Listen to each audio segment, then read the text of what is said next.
వినియోగపరిచిన బలాతీయులైన మనం విశ్వసించుతూ మన యందు ఆయన చూపుతున్న తన శక్తి యొక్క పరిమితమైనటువంటి మహాత్యునిటిలో మీరు తెలుసుకోవాలని మన ప్రభువు యేసుక్రీస్తు యొక్క దేవుడైన మహిమా స్వరూపుడు తండ్రి తను తెలుసుకుంటే మీకు జ్ఞానము ప్రత్యక్ష చేయగల మనస్సు అనుగ్రహించినట్లు నేను నా ప్రార్థనలు మీరు జ్ఞాపకం గురించి విజ్ఞాపన చేయించున్నాను. హల్లెలూయా. పౌలు భక్తుడు ఈ మాటలు తెలియజేసి ఎఫెసీ సంఘానికి పత్రిక రాస్తూ ఆయన ఈ మాట మాట్లాడుతున్నాడు. ఏంటంటే ఎఫెసీ రాసినటువంటి పత్రిక ఎఫెసీలు అంటే టర్కీ దేశంకి సాదృశ్యంగా ఉంది. ఆ టర్కీ దేశానికి ఆయన పరిచర్యకి వెళ్ళినప్పుడు ఆ యొక్క పత్రికలు రాస్తున్నప్పుడు ఆ విషయాన్ని సంఘానికి తెలియజేసి ఏంటంటే మనోనేత్రాలు అందరూ అంటే హిందువులు అంటారు శివుడికి 3 కళ్ళు అంటారు. మనకు కూడా 3 కళ్ళు ఉన్నాయి. వాళ్ళకే కాదు, మనకేంటి తెలుసా, ఈ నేత్రాలతో మనం లోకాన్ని చూస్తున్నాము. హృదయ నేత్రాలతో దేవుణ్ణి చూడాలి ప్రియులారా. హల్లెలూయా. ఈ లోకంతో అటువంటి కళ్ళుతో ఎన్నో రకాల పాపం కావచ్చు, శాపం కావచ్చు, లేక సంతోషం రకరకాల చూడొచ్చు. కానీ మనోనేత్రంతో మన ప్రభువైన యేసుక్రీస్తు అని చూడాలని క్రైస్తవులు నేర్చుకోవాలి. హల్లెలూయా. మనోనేత్రం, హృదయ నేత్రంతో యేసుక్రీస్తు అని మనం చూడాలి. మనకు లోకంతో పని లేదు ప్రియులారా. నిజమైన క్రైస్తవుడు మనోనేత్రాలు చూడండి, మనోనేత్రములో వెలిగించబడినందున ఆయన పిలిచిన పిలుపు వలనటువంటి ఏమని పిలిచినాడు. మన పిలుపుని మనము సార్థకం చేసుకోవాలి. హల్లెలూయా. హల్లెలూయా. ప్రియులారా చూడండి, యేసుక్రీస్తు వారు చూచాడంట. ఏం చూసాడంట? ఆ వ్యక్తినే చూచినట్లుగా పడినట్టు చూచినాడు. కానీ ప్రియులారా ఈరోజు మనము కూడా అనేక రీతులుగా అవిశ్వాసంతో పడిపోతున్నాం, అక్రమంతో పడిపోతున్నాం, అవినీతితో పడిపోతున్నాం, అబద్ధాలతో పడిపోతున్నాం ప్రియులారా. అయితే యేసయ్య అంటాడు ఆయన వ్యాధిగ్రస్తుడై పడి ఉన్నాడు. మనకు కూడా ఒక వ్యాధి ఉంది. ఏంటో తెలుసా? పాపం అనే వ్యాధి, అక్రమం అనే వ్యాధి, రకరకాల వ్యాధులతో మనము పడిపోతున్నాం ఈ లోపల ప్రియులారా. కాబట్టి ఇక్కడ ఏమన్నాడంటే చూడండి, ఆ వాటికి ఆయన చూచి వాడప్పటికి బహుకాలం నుండి ఆ స్థితిలో ఉన్నాడని ఎరిగి స్వస్థపరచగోరుచున్నావా అని ఈ రోజు ప్రియులారా కూర్చున్న వారితో మాట్లాడుతున్నాం. వాళ్ళ కూర్చున్న ఆయన శారీరకమైన వ్యక్తిగా చూస్తున్నాము. ఇక్కడ కూర్చున్న మనము ఆత్మీయ క్రైస్తవులుగా మనం కూడా పడిపోయిన స్థితిలో మనవలను ఆయన అంటున్నాడు. ఈరోజు మనతో మాట్లాడుతున్నాడు. అది ఆయనకే కదా వాక్యం, అది వాక్యమే కదా, అది పడ్డవాడికి ఆయన ఎరుసలేములో పడ్డవాడు ఆయనకే కదా అని మనకు ప్రియులారా.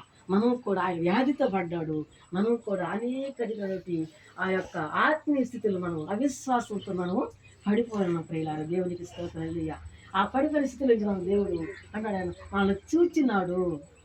నిజమైన క్రైస్తవులు పడిపోయిన స్థితి నుంచి ఉన్నప్పుడు యేసుక్రీస్తు మనం చూడాలని కోరుకోవాలి. ఆనాడు ఆ వ్యక్తిని ఎలాగ చూచాడు, ఈరోజు ప్రభువా నన్ను కూడా చూడు. సంవత్సరాలు గడిచిపోతున్నాయి, రోజులు దొరికిపోతున్నాయి, వారాలు గడిచిపోతున్నాయి, నెలలు గడిచిపోతున్నాయి. కానీ నాలో మార్పు లేదయ్యా. నేను పడి ఉన్న స్థితినే చూడయ్యానని ఆత్మీయ క్రైస్తవులు నేర్చుకోవాలని ఈ యొక్క పాఠం మనకు తెలియజేస్తుంది, వాక్యం మనకు తెలియజేస్తుంది. హల్లెలూయా. ఇలారా ఎన్నో సంవత్సరాలు క్రైస్తత్వంగా ఉండవచ్చును. కానీ మరి అలాంటి స్థితిలో పడినటువంటి నిన్ను నన్ను యేసయ్యా చూచినాడు ప్రియులారా. చూడండి, చూద్దాం అక్కడ. ఆ రోగి అయ్యా నీళ్లు కదిలింపబడినప్పుడు నన్ను కోనేటిలోకి దించుటకు నాకు ఎవడునూ లేడు గనుక నేను వచ్చినంతలో మరి ఒకడు నాకంటే ముందుగా దిగునని ఆయనకు ఉత్తరం ఇచ్చేసావా. దేవునికి స్తోత్రం. ఆ రోగి అంటే మన ముందు వచ్చినలో ఆయన అన్నాడు, నువ్వు స్వస్థపరచబడగోరుచున్నావా అంటే నీకు ఆ యొక్క మరి స్థితి కావాలని కోరుకుంటున్నావా, ఈ స్థితిలో ఉండాలని కోరుకుంటున్నావా? ఆత్మీయ క్రైస్తవులు అడుగుతున్నాడు, నువ్వు ఏ స్థితిలో ఉన్నావా? నువ్వు ఆ స్థితిలో ఉండాలని కోరుకుంటున్నావా? లే పైకి లేమని దేవుడు మాట్లాడుతాడు. దేవునికి స్తోత్రం. నువ్వు స్వస్థపరచబడగలుగుతున్నావు అయితే ఈరోజు నీకు దేవుడు మహా అద్భుతం చేయబోతున్నాడు. మన కుటుంబాల్లో కావచ్చు, మన యొక్క అంతరంగంలో కావచ్చు, వ్యక్తిగతంగా కావచ్చు ప్రియులారా. దేవునికి స్తోత్రం. ఆత్మీయంగా మనం నేర్చుకునే విషయం ఏంటంటే నువ్వు కోరుచున్నావని ఆయన అడగగా ఆయన అంటాడు, ఆ రోగి అయ్యా ఈరోజు నువ్వు నేను కూడా అయ్యా నేను నిజమైన క్రైస్తవుడిగా నేను బ్రతకాలి, ఎక్కడైనా బ్రతకాలయ్యా. సంవత్సరాలు దొరికిపోతున్నాయ్యా, ఆ యొక్క రోజులు గడిచిపోతున్నాయ్యా. నేను నిజమైన క్రైస్తురాలుగా అయ్యా నేను బతకాలని ఆ యొక్క ఆ వ్యక్తి అడుగుతున్నాడు. నీళ్లు కనబడినప్పుడు నన్ను కోనేట్లోకి దించుటకు నాకు ఎవడు లేడు కనుక నేను వచ్చినంతలో మరి ఒకరు నాకంటే దిగినని ఆయన కొత్తనిచ్చును. దేవునికి స్తోత్రమయ్యా. ఆ యొక్క స్థితి ఎలాగుందంటే నన్నెవడు దించేవాడు లేడు, నన్నెవడు మార్చేవాడు లేడు. అదొక నన్నెవరు మార్చేవాళ్ళు లేరు అంటే నా హృదయాన్ని ఇంకా నేను అదే స్థితిలో ఉంచుకొని ఉన్నానని ఇక్కడ కూర్చున్నటువంటి క్రైస్తవులు మనం నేర్చుకోవాల్సిన విషయం అది. ఆయన ఆ రోగంతో ఉన్నటువంటి ఆయన అతడు అయ్యా నన్ను దించే వాళ్ళు ఎవరు కూడా లేరయ్యారని ఆయన వాక్పోతున్నారు. ఈరోజు మన నిజమైన క్రైస్తవులు మనం కూడా వాక్పోవాలి. అయ్యా నేను ఇంకా ఈ స్థితిలోనే ఉన్నానా, ఒకసారి నన్ను దర్శించయ్యా. మనం ప్రార్థన చేస్తూ ఉంటాం క్రైస్తవుని. ఉదయకాలం చేస్తాం, మధ్యాహ్న కాలం చేస్తాం, రాత్రికాలం ప్రార్థన చేస్తాం. ఎందుకంటే మనం క్రైస్తవులకు మనం ఏం చేయాలంట, ముమ్మారు ప్రార్థన చేయాలి. దేవునికి స్తోత్రం. దానియేలు భక్తుడు ముమ్మారు ప్రార్థన చేశాడు. యెరూషలేము యొక్క కిటికీలు ఆ యొక్క బబులోను సామ్రాజ్యంలో అక్కడ ఆయన చెరపట్టబడినప్పుడు యెరూషలేము వైపు తన కిటికీలు తీసుకొని ముమ్మారు ప్రార్థన చేసేట్టుగా చూస్తున్నాం. ప్రియులారా, హల్లెలూయా. క్రైస్తవులు మరి ముమ్మారు ప్రార్థన చేయాలి. ముమ్మారు మనం భోజనం చేసుకుని కదా ముమ్మారు మనం ప్రార్థన చేసేవాళ్ళు ఉన్నారు. దేవునికి స్తోత్రం. హల్లెలూయా. కనుక ఇక్కడ చూస్తాం. ఇంకా అయితే ఆయన వాక్పోతూ ఉన్నప్పుడు యేసు నీవు లేచి నీ పరిపెట్టుకొని నడువులని ఆయనతో చెప్పాను. ఆ మాటలు ఎంత శక్తి ఉండొచ్చాడు ప్రియుల. నువ్వు లేచి నీ పరిపెట్టుకొని నడువుమన్నా. ఆ మాటలో ఎంత శక్తి ఉండొచ్చాడు.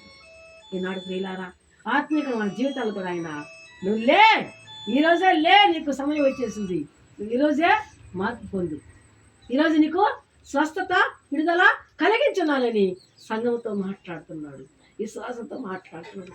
మనం ఏ స్థితిలో ఉన్నామో ఆ స్థితిలో మనము పడిపోకుండా ఉండాలంటే మనం యేసే మనల్ని చూచేటట్టుగా మనం ఉండాలి. అంటే ఆయనకి ఇష్టకరమైన జీవితం మనము క్రైస్తవులుగా జీవించాలని యేసయ్య కోరుకుంటున్నారు. ఇలా దేవునికి స్తోత్రం. హల్లెలూయా. అయ్యా అనే మాట ఎంత చక్కని మాట చూడండి. యేసయ్యని ఎట్లా బోధిస్తున్నాడంటే ఆ యొక్క మాట అంటున్నాడంటే అయ్యా అని తన్ను తాను తగ్గించుకొని నాకెవరూ లేరయ్యా, నేను ఈ స్థితిలో ఉన్నానని తన్ను తాను తగ్గించుకుంటూ మాట్లాడుతున్నాడు. ఇలా దేవునికి స్తోత్రం. హల్లెలూయా. చదువు ఇంకా. వెంటనే వాడు స్వస్థత నుండి తన పరుపెత్తుకొని నడిచెను. ఆ దినము విశ్రాంతి. దేవునికి స్తోత్రం. అయితే వెంటనే వాడు ఏం చేశాడంట, ఆ మాటలో శక్తి ఉంది.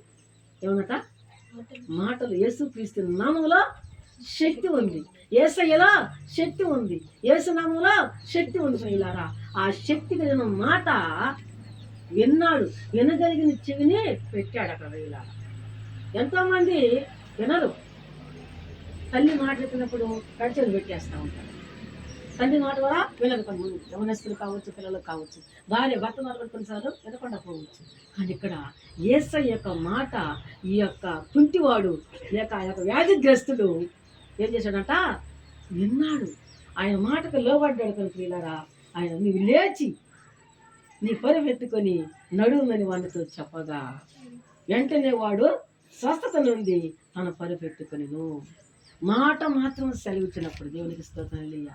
మాట మాత్రము సెలవిచ్చినప్పుడు ఆ మాట ప్రకారంగా అతడు తన పరిపెట్టుకొని లేచి నడిచినాడు. ప్రియులారా, అందున్నారు పాడబడుతుంది కదా, అయ్యా కుంటి వాడి నయ్యా నా కన్నులు తెరువవా. కన్నులు కదమ్మా కుంటోడికి.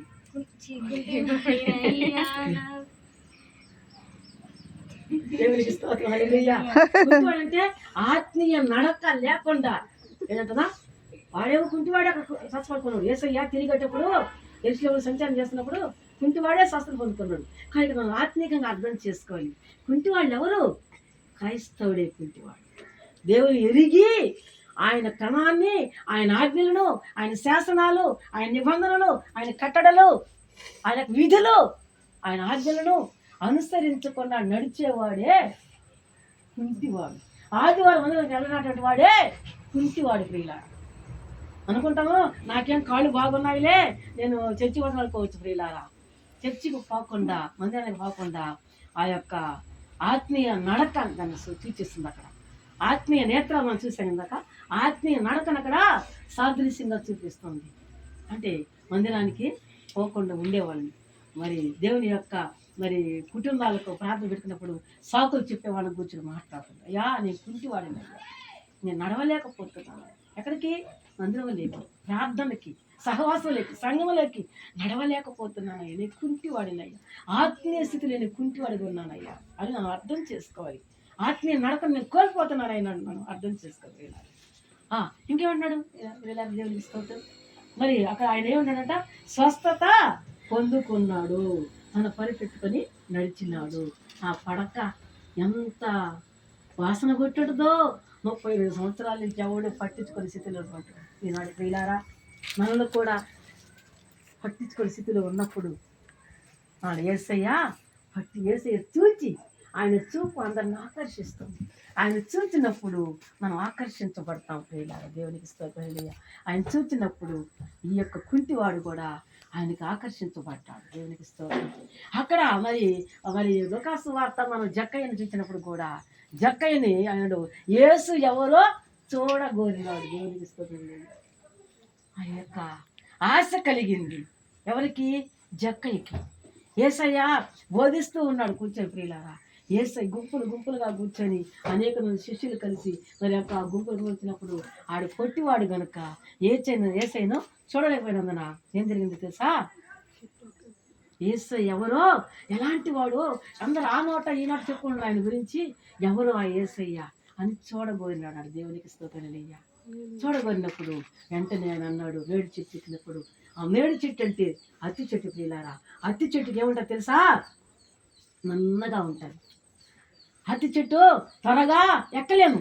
మరి జక్కయ్య అయితే ఎక్కినాడు జారిపోతున్నాడు ప్రియులారా. అంటే ఎంత ప్రయాసపడ్డాడు ఎక్కాలని, అంటే యేసయ్యను చూడాలని ప్రియులారా. ఆ సమయంలో ప్రియులారా అక్కడ ఆయన చూసినప్పుడు అందుకే ఆయన ఎక్కిన తర్వాత ప్రయాసపడి ఎక్కిన తర్వాత ఆయన అంటాడు, యేసయ్య అంటాడు, జక్కయ్య త్వరగా దిగిరా, నేను ఇంట్లో నేను భోజనం చేయాలని ఉందని అన్నాడు. దేవునికి స్తోత్రం. అవును ప్రియులారా, మన యేసయ్య చూచినప్పుడు, మన యేసయ్య పిలిచినప్పుడు మనం సిద్ధంగా ఉండాలి. ఎక్కడ ఉండాలి? ఆత్మీయంగా ఉండాలి. శారీరకంగా ఎంతమంది పిలుస్తారు, ఎంతమంది మన పనికి పోతాం, ఎన్నో రకాలు చూస్తుంటాం. కానీ ఆత్మీయంగా మన స్థితిలో ఎలాగోనో ఒకసారి గుర్తు చేసుకోవాలి. 38 సంవత్సరాల నుంచి ఆ రోగి అక్కడ పడినట యేసయ్య చూచినాడు ప్రియులారా. ఈనాడు నీవు నేను ఎన్ని సంవత్సరాల నుంచి క్రైస్తవులుగా మనం ఆత్మీయంగా ఎదగలేకపోతున్నాము. మనం పేరుకు మాత్రం క్రైస్తవులవి, మన జీవితాలు, మన యొక్క బ్రతుకులు చీకటిలో ఉన్నాయంట ప్రియులారా. అంటే వాడు పడిపోయినటువంటి వాడికి చీకటే కదా, అందరూ దిగిలిపోతుంటే వాడు బ్రతుకో చీకటే. అలాంటి స్థితిలో ఉన్నట్టు మనలో ఆయన ఈరోజు ఈ యొక్క మరి ఆ యొక్క వ్యక్తి ద్వారా మన జీవితాలను ఆయన సూచిస్తున్నాడు. ఆత్మీయంగా ఉండి వాటిని బలపరుస్తుంది. మనందరం కూడా ప్రియులారా ఆ రీతిగా ఆత్మీయంగా మనము బలపడాలి. ఆత్మీయంగా లేచి నడవాలి. ఆత్మీయ నడక మనము నేర్చుకోవాలి. ఆత్మీయ స్థితి మనము ఎదుగుదల కావాలి. అలా కాకుండా ఎక్కడ వేసిన గొంగళి అక్కడ ఎన్ని సంవత్సరాలైనా మనం అక్కడే పడి ఉంటే మన స్థితిని చూసినప్పుడు ఆయనకి ఎంతో బాధకరంగా ఉంటాయి. ఇప్పుడు ఆ వ్యక్తిని చూడడానికి బాధ కలిగిందా లేదా? చూచినాడు కదా ఆయన స్థితిగతులు.